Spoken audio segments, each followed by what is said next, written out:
So ito pala yung outside ano namin. Ito yung itsura ng labas namin. Yan, ganyan kataas. Ikaw muna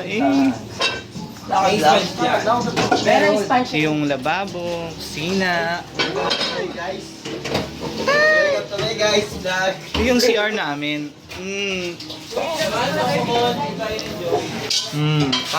Simple lang, kabog. Sandali, bibiliin ko. Yung pa hanggang bukas na. Ano pa ang ulang dyan? So ito yung mga sala set namin. Sala set namin?